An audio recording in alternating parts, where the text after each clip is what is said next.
Oy, Baguio Center Mall. I think we have to turn right.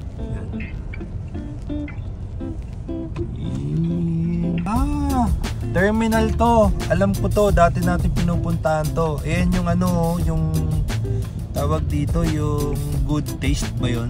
Good Taste. Yan. So excited na makapag-bowling dito.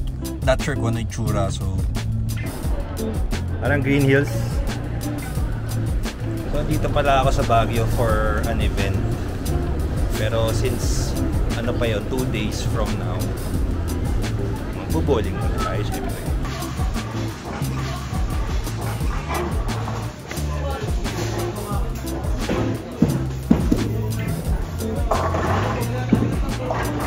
Meron ding shop. Look at this. Ito bagong bukas. Wow, ang daming. Ang cute naman nito, tingnan nyo. Wow.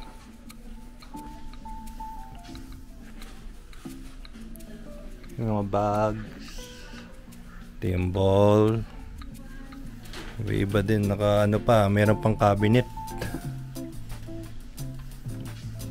Alam nyo, may nangyari dun sa bola ni Esme. Saka ako na ikukwento. Pero may nangyari dun sa storm yung bola. Ganito kalaki yung pin sa harapan. Kala mo lang aliit, but ganito yung kalaki. Imagine mo, ito yung yun yung bola mo, yung natural na bola. Tapos ito yung tatamaan. So talagang dapat talaga dapat talaga ang bola mo medyo mabigat para hindi nagde-deflect. So importante talaga yung weight. But for me, hindi ko kaya masyado mabigat because I have a back issue.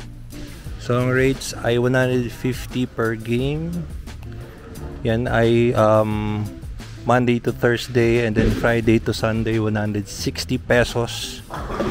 Bowling shoe rental is 35. Bawal magdala ng food. Minsan tinitignan ko dito kung maraming gasgas yung bola. Kasi pag nilaro ko yung bola ko, at least alam ko na hindi magagasgasan yung bola ko. Pero syempre, try pa rin natin. Kasi may mga ibang lanes na hindi matino, may ibang lanes na maayos eh. So, yun. So, dito tayo. So, yun yung elevator. Pwede ka mag-elevator, pwede ka mag-escalator.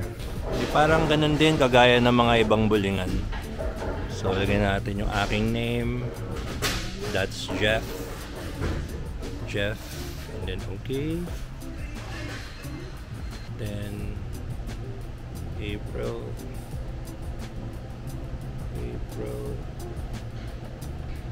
And dali lang, 'di ba? Pretty basic.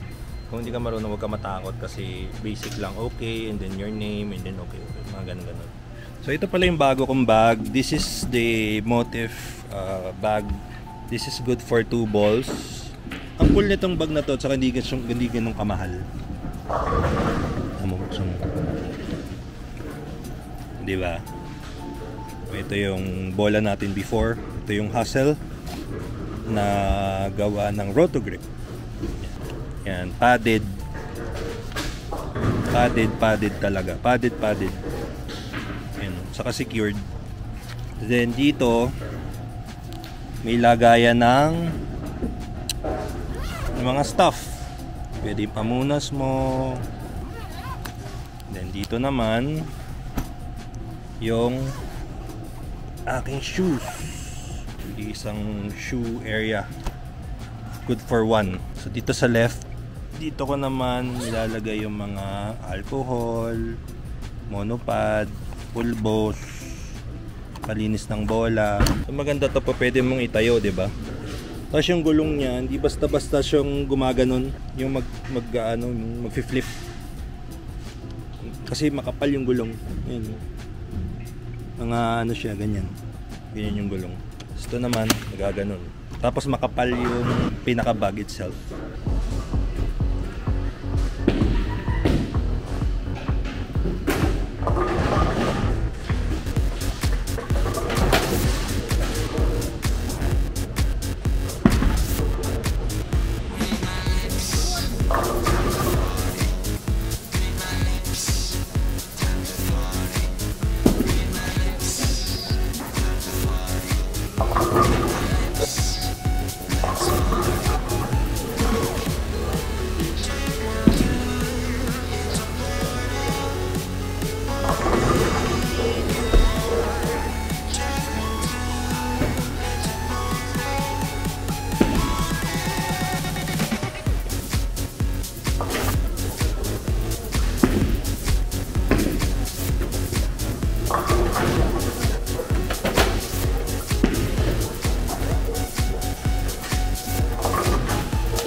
Alam niyo yung mga naka-black na yan.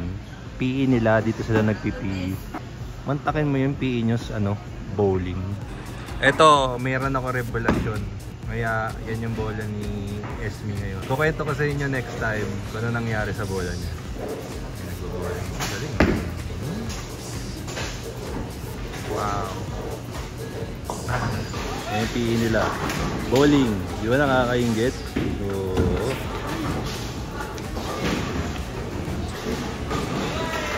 winning.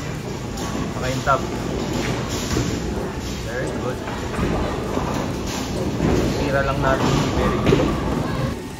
So after ng game, twitch ng bola. So may konting mga alam mo na.